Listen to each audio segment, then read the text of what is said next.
আসসালামু আলাইকুম ভিউয়ার্স, যারা আমরা এক্সেল ব্যবহার করি তো বিশেষ করে আমাদের এই এক্সেল সকল ব্যবহারকারীদের যে এই আজকের যে টিপসটা এটা সবাই জানা দরকার এবং আমরা ম্যাক্সিমামই এই বিষয়টা জানি না। তো আসলে এটার মূল যে কী কাজ সেটা আমি আপনাদের দেখাচ্ছি। তো প্রথমে আমি এখানে একটা ডেট লিখতেছি। তো ধরেন আজকে হচ্ছে 7 তারিখ 10 মাস 2022 সন। আমি লিখলাম। আমরা এক্সেলে যেটা জানি যে প্রথমে একটা ডেট লেখার পর সেটাকে সিলেক্ট করে যদি আমরা ড্র্যাগ করে নিচের দিকে আসি অটোমেটিক তার পরে ডেটগুলো চলে আসে। বাট এখানে দেখুন আমার প্রথম কিন্তু আমি কি লিখছিলাম, তারিখ লিখছিলাম যে 7 তারিখ, তারপর হচ্ছে 10 মাস 2022। কিন্তু দেখেন এখানে 7 বারবার কপি হয়েছে আর 10-এর পরে 11, 12, 13 এটা কিন্তু তারপরে সিরিয়ালগুলো আসছে। কিন্তু এটা হওয়ার কারণ হচ্ছে এখানে এই এক্সেলে আমার ফরম্যাটের প্রথমে দেয়া আছে হচ্ছে মাস, তারপরে তারিখ, তারপর হচ্ছে 2022 মানে সন। তো এই যে আমি যেটাকে মাস ধরছিলাম সেটাকে তারিখ ভেবে ও কিন্তু তারপরের তারিখগুলোকে নিয়ে আসছে। এখন এটা কেন হয়েছে বা এটা আমরা কিভাবে চেঞ্জ করব? আমরা তো নর্মালি বা ইউজুয়ালি যেটা লিখি সেটা হচ্ছে প্রথমে তারিখ লিখি, তারপরে মাস লিখি, তারপরে বছর লিখি।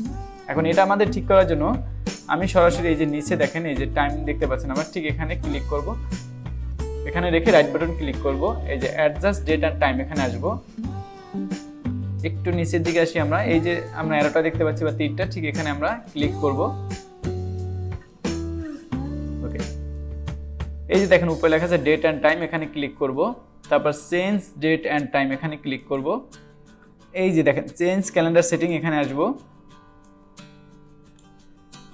এখন এই যে এখানে দেখেন প্রথমে দেওয়া আছে কি এম, তারপর হচ্ছে দেওয়া আছে ডি মানে এম মান্থ, তারপর ডে, তারপর হচ্ছে ইয়ার। এখন এখান থেকে কিন্তু আমরা এডিট করতে পারবো না, তো আমি এডিট করার জন্য এই যে এডিশনাল সেটিংসে ক্লিক করব। এখন এই যে ডেটে ক্লিক করব। তো এখানে যে দেখেন প্রথমে দেওয়া আছে কি এম, এখানে আমি হচ্ছে ডি করে দিব, তারপর একটা হচ্ছে এম করে দিব, দেন হচ্ছে আমরা অ্যাপ্লাই দিয়ে ওকে দিয়ে দিচ্ছি। এগুলো সব আপনি ওকে দিয়ে বের হয়ে যান। আমি এটাকে ক্লোজ করে দিলাম। এখন আমি এই পাশেই দেখেন একটা এই ডেটটা লিখে প্রথমে আমরা যে ডেট লিখলাম 7/10/2022 এন্টার দিয়ে এখন এটাকে আমি যদি ড্র্যাগ করি দেখেন এইবার কিন্তু হচ্ছে বাম পাশেই আমার তারিখটা আছে 7, 8, 9 এভাবে করে, আর মাঝখানে যে 10 রয়ে গেছে এটা মানে তার মানে মাস রয়ে গেছে। তো এই কাজটা কিন্তু আমাদের সবারই দরকার, অনেকে আমরা এই কাজটা জানি না। তো ভিডিওটি ভালো লাগে অবশ্যই আমাদের ইউটিউব চ্যানেলটি সাবস্ক্রাইব করবেন, আমাদের ফেসবুক পেজ ফলো দিয়ে সাথে থাকবেন এবং লাইক কমেন্ট বা শেয়ার করবেন। আসসালামু আলাইকুম।